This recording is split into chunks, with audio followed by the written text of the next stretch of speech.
पिछड़ों की आबादी जानते हो आप लोग? देश में पिछड़े कितने हैं? कोई जानता है? 85 तो नहीं है। कोई कोई 23 कह रहा है, कोई 85 कह रहा है, कोई 60 कह रहा है, कोई 70 कह रहा है, कोई 80 कह रहा है, 100% कोई कह रहा है। मगर सच्चाई यह है कि आपको नहीं मालूम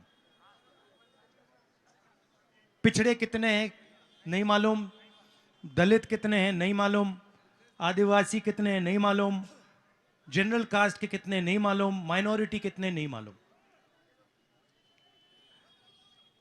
बात भागीदारी की होती है। सब लोग कहते हैं भागीदारी मिलनी चाहिए, मगर अगर आपको यही नहीं मालूम कि कौन कितने हैं तो भागीदारी कैसे होगी? सवाल ही नहीं उठता। 50% पिछड़े हैं तकरीबन, कहा जाता है, कोई जानता नहीं है, मगर तकरीबन 50% पिछड़े हैं। तकरीबन 8% आदिवासी हैं, 15% दलित हैं, 15% माइनॉरिटी है। कितना बनता है? 50, 15 और 15 30, 80 हो गए। 8 कितने हुए? तो तकरीबन 90% हिंदुस्तान की आबादी या आदिवासी है, या दलित है, या पिछड़ा है, या माइनॉरिटी है। और उसमें आप 5% जनरल कास्ट के गरीब लोग जोड़ दो, 95% मान लो। अब मैं आपसे सवाल पूछता हूं, ये जो मीडिया वाले हैं, इनमें 90% के कितने?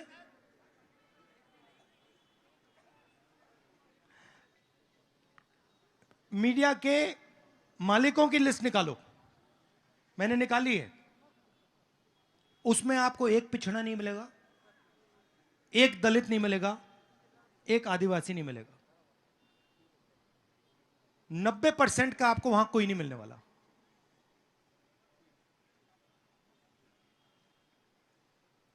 कभी आपने मीडिया को किसानों के बारे में बोलते हुए देखा है? क्यों नहीं? किसान की नहीं बोलते, गरीबों की नहीं बोलते, मजदूरों की नहीं बोलते, महंगाई की नहीं बोलते, जब बीजेपी एमएलए खरीदती है तब नहीं बोलते। क्यों नहीं बोलते? गोदी मीडिया नहीं, ये आपके हैं ही नहीं, ये 90% के हैं ही नहीं, ये 5% के हैं। मैं इनकी बात नहीं कर रहा हूं जो रिपोर्टर हैं, इनको तो मतलब सैलरी से बांध के रखा हुआ है, ये कुछ नहीं कर सकते। मैं इनके मालिकों की बात कर रहा हूं, इनके मैनेजमेंट की बात कर रहा हूं। अब देश में जो मुद्दे हैं, मैं 4000 किलोमीटर चला हूं, मैं आपको बता सकता हूं देश में 3 मुद्दे हैं: महंगाई, बेरोजगारी,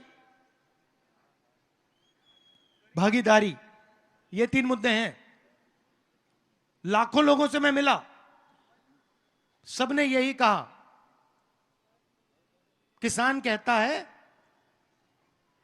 आलू का चिप्स का पैकेट, उसमें आधा आलू होता है,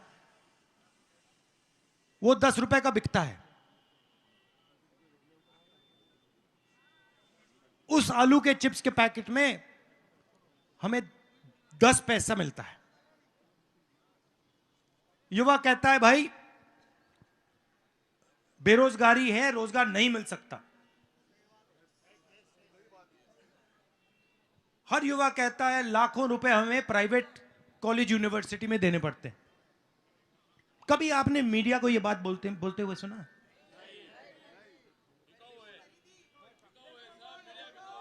नहीं। देखिए, बिका बिका अलग बात है, बिका बिका अलग बात है, वो आपका है ही नहीं। बिकता तो तब ना जब एक बार वो आपका होता, मगर वो आपका है ही नहीं और कभी हो ही नहीं सकता। वो 24 घंटा मोदी की प्रशंसा करेगा। 24 घंटा विपक्ष का आपको उस पर कोई नहीं दिख सकता।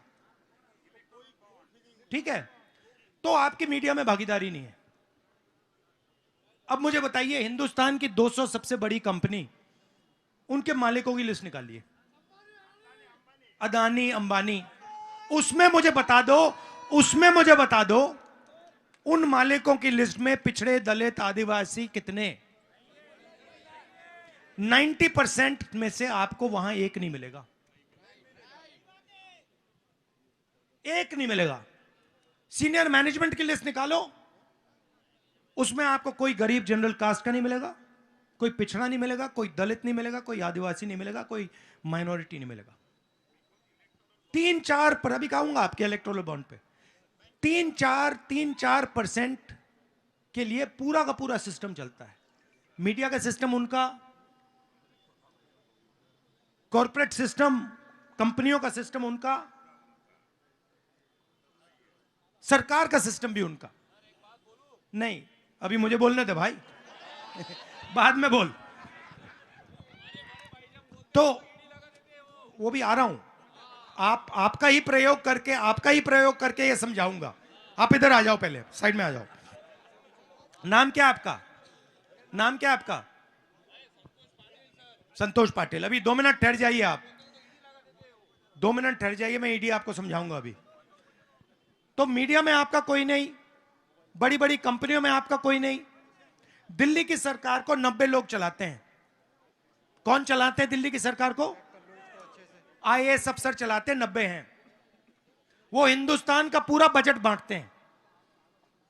इस सड़क के लिए कितना पैसा गया, उन्होंने निर्णय लिया। हाईवे कहां बनेगी, वो डिसाइड करते हैं। अग्निवीर होगा नहीं होगा, वो डिसाइड करते हैं। शिक्षा में कितना पैसा जाएगा, वो डिसाइड करते हैं। 90 में से पिछड़े कितने, दलित कितने, आदिवासी कितने, बताओ। 90 में से 3 पिछड़े, आबादी 50%, 90 में से 3 आपके। 15% दलितों की, आदिवासी दलितों की आबादी, 90 में से 3 उनके। आदिवासियों की आबादी 8%, 90 में से 1 उनका। और अगर बजट में 100 रुपए खर्च होते हैं तो ये सारे के सारे मिलाकर, दलित, आदिवासी, पिछड़े सारे मिलाकर 100 रुपए में से 6 रुपए का निर्णय लेते हैं। बजट का 6 रुपए संभालते हैं। आबादी 90%, बजट की हिस्सेदारी 6%। आदिवासियों को 10 पैसा मिलता है 100 रुपए में से, दलितों को 1 रुपया मिलता है 100 रुपए में से। वो ही 2-3-4% लोग, उनके बीच में सब चल रहा है। जीएसटी का पैसा कौन देता है? आपका नाम क्या है? राजू जी, ये शर्ट आपने खरीदी, कितने की खरीदी? 1000 की खरीदी। ये अगर अदानी शर्ट खरीदता तो कितनी जीएसटी देता? जितनी आपने दी उतनी देता ना। आपने 18% दी, आपको पता भी नहीं लगा, उसमें चला गया। मतलब आपके जेब में से निकाल दिया, आपको पता भी नहीं लगा। 18% आप दोगे, 18% अदानी देगा। आपकी आमदनी कितनी है?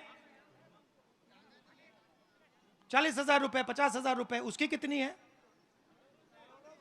करोड़ों नहीं, लाखों करोड़ रुपए। मगर जीएसटी वो इतनी देगा जितनी ये देंगे। सड़क ले जाएगा आपकी, एयरपोर्ट ले जाएगा, पोर्ट ले जाएगा, किसानों का अनाज ले जाएगा, स्टोरेज की फैसिलिटी ले जाएगा, सब उठा के ले जाएगा। ट्रेन ले जाएगा, रेलवे ले जाएगा, प्राइवेट कॉलेजेस, यूनिवर्सिटी सब उठा के ले जाएगा। पैसा किसका? आपका। और आप देखते जा रहे हो, आप देखते जा रहे हो।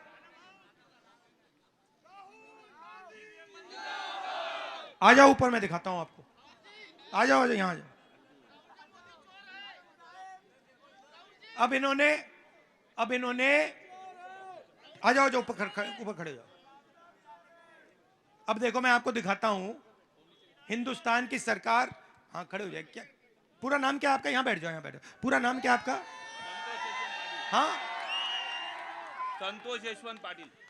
संतोष पाटिल जी ने ईडी सीबीआई की बात की है ना भाई। आपने कहा ना कि ईडी सीबीआई का प्रयोग होता है। अब मैं आपको समझाता हूं कैसे होता है। जरा खड़ा होइए। अब देखिए, ये हिंदुस्तान की जनता है, ठीक है। सबसे पहले अगर आपको इनका जेब काटना हो तो सबसे पहले आपको क्या करना पड़ेगा? कैंची तो बाद में आएगी। सबसे पहले क्या करना पड़ेगा? पहले इसका ध्यान उधर उधर करो, ठीक है। अब देखो भैया, एक काम करो, वो देखो, उधर देखो, वो देखो भैया, मोदी समुद्र के नीचे है। भैया वो उधर देखो, भैया उधर देखो, वो देखो मोदी सी प्लेन पे उड़ रहा है। भैया उधर देखो, भैया वो देखो पाकिस्तान की ओर देखो। अच्छा भैया यहां देखो, चाइना की ओर देखो। तो इसका ध्यान पहले इधर उधर करेंगे। कौन करेगा? नरेंद्र मोदी करेगा। उसके बाद पीछे से अदानी आएगा, जेब काटेगा। अच्छा ये मुझे देना, डंडा देना, झंडा उतार दो इससे। ये वाला दे दो, छोटा वाला दे दो। ये दे दो, ये दे दो, ये दे दो। तो मोदी ध्यान इधर उधर करेगा, राइट। अदानी पीछे से जेब काटेगा और अमित शाह यूं डंडा पकड़ के ED CBI income tax department लेके मारेगा। किसको मारेगा? इसी को मारेगा। अगर इसने चू किया उसको मारेगा। तो यही हो रहा है। आपका जीएसटी का पैसा है, आपकी भागीदारी कहीं नहीं है। आप कुछ कहो तो ईडी सीबीआई इनकम टैक्स लग जाता है, पिटाई हो जाती है, पुलिस वाले मार देते हैं। और मजा किसको आ रहा है? अदानी अंबानी। ये मोबाइल फोन पे कितने घंटे रहते हो आप? कितने कितने घंटे चलाते हो इसको? ये जो व्हाट्सएप देखते हो, ये रील देखते रहते हो, कितने घंटे चलाते हो? 5 घंटे। आपका टाइम, नाम क्या तुम्हारा? जादव, गौरव। गौरव, आप कितना समय देते हो मोबाइल पे? सच बोलो। 7 से 8 घंटे। 7 से 8 घंटे आप रील देखते हो, अपने दोस्तों को भेजते हो, इंस्टाग्राम पे जाते हो, फेसबुक पे जाते हो, है ना। यह ध्यान भटकाना तो हुआ। आपको रोजगार नहीं देते, महंगाई बढ़ती जाती है और आप रील देखते हो। जब आप रील देखते हो, पैसा किसके जेब में जाता है? उन्हीं के जेब में जाता है। जियो, जियो, जियो और आप लोग मरो। जियो और आप लोग मरो। यही है। तो इसीलिए सबसे पहला ऐतिहासिक कदम, चोट लगती है किसी को, चोट लगती है तो डॉक्टर पहले क्या करता है? एक्सरे कराता है ना।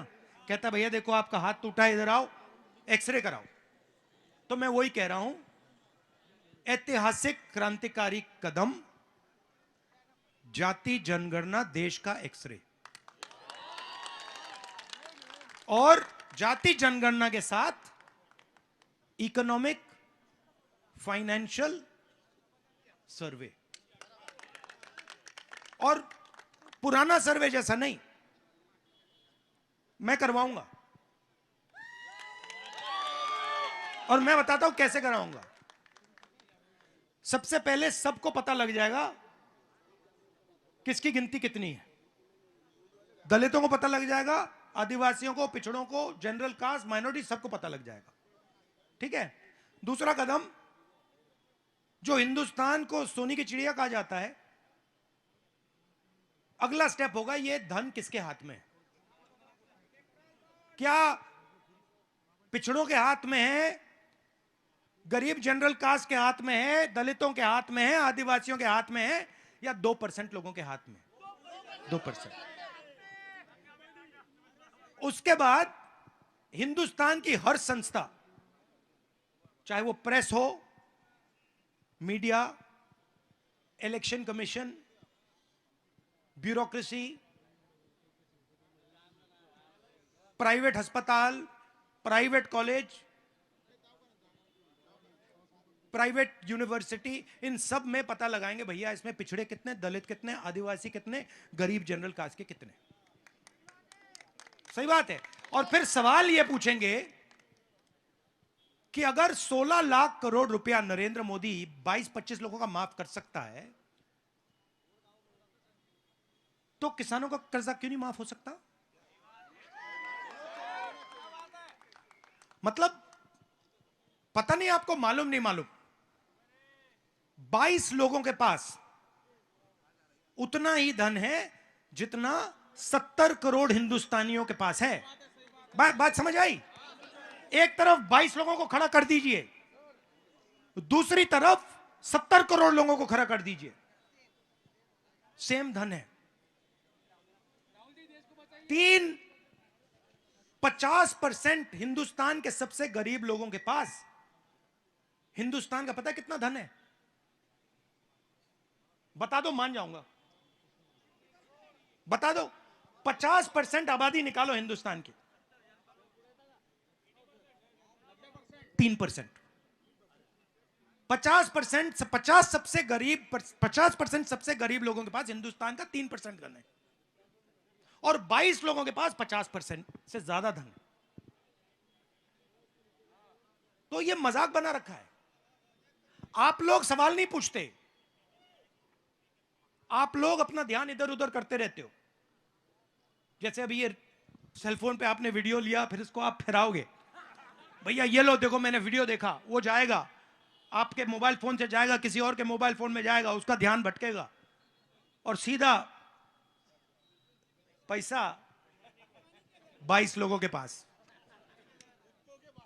22 लोगों के पास। तो ये जाति जनगणना है, इकोनॉमिक सर्वे, इससे सारा साफ हो जाएगा, आपको पता लग जाएगा। मैं आपको लिख के दे दूंगा, लिख के आपको पता लग जाएगा कि अग्निवीर क्यों हुआ। आप जानते हो अग्निवीर क्यों हुआ? जानते हो? नहीं जानते। आपको मालूम है कि अग्निवीर जब किया, हिंदुस्तान के जो सेना के चीफ थे, क्या नाम है, कहां के हैं? हाँ, महाराष्ट्र के जो चीफ थे, उनको अग्निवीर के बारे में बताया भी नहीं।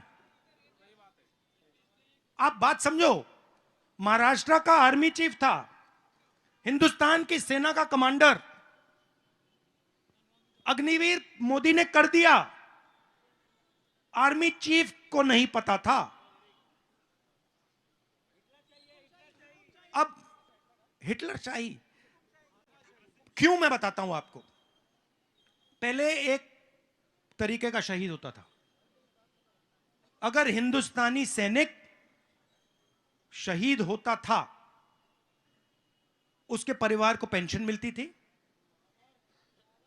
उसको आदर मिलता था, उसको रिस्पेक्ट मिलती थी, और हिंदुस्तान की सेना उसके परिवार की रक्षा करती थी, शहीद का दर्जा देती थी।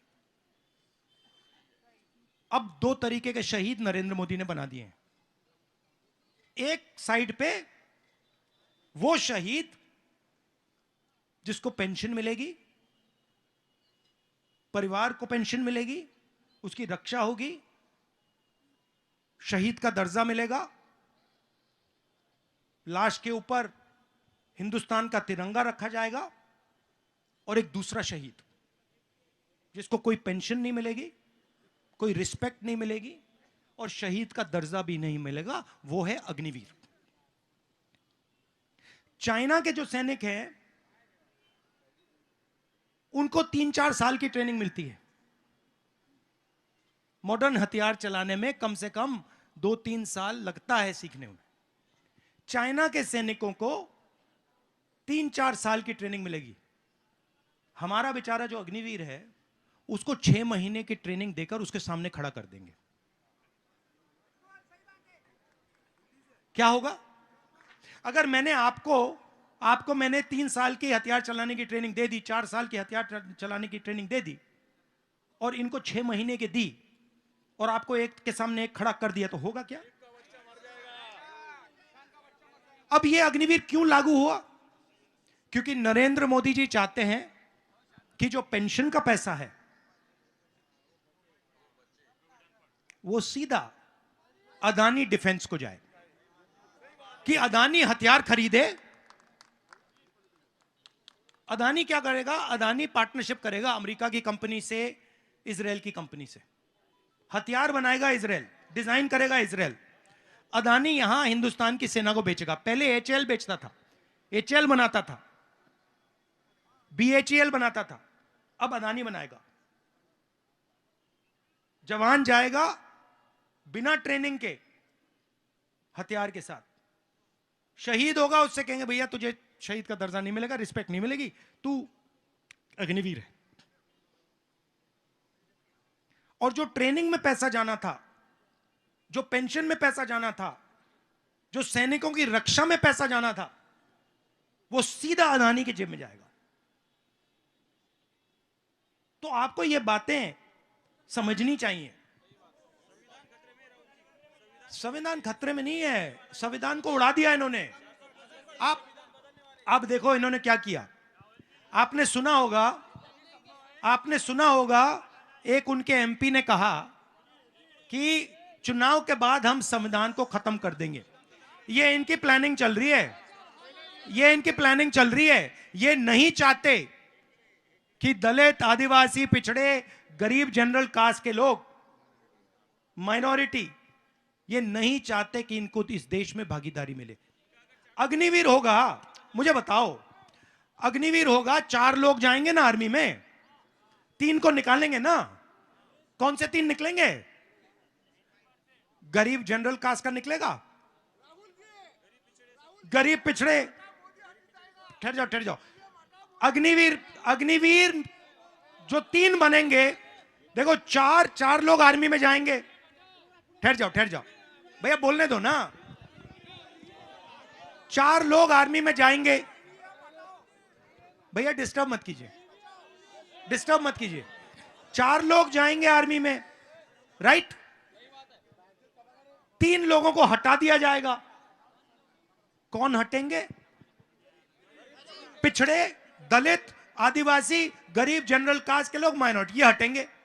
और वही जो 3, 4, 5% लोग हैं, अमीर लोग, उनके बच्चों को सीधा वहां पे अंदर डाल दिया जाएगा। तो ये हो रहा है आपके साथ। और ये पूरा का पूरा आपके प्रधानमंत्री जी, उनके 2-3 अरबपति मित्र और हिंदुस्तान के 3-4% लोग करवा रहे हैं। आपके पास 90% लोग हैं, मगर आप सब बटे हुए हो। कोई मोबाइल फोन देख रहा है, आपको लगता है कि ईवीएम है। कुछ ना कुछ तो है ईवीएम में। पहले भैया आपके 90% के पहले 2-3 रास्ते थे। एक पब्लिक सेक्टर था, उसमें आप लोगों को रोजगार मिल सकता था।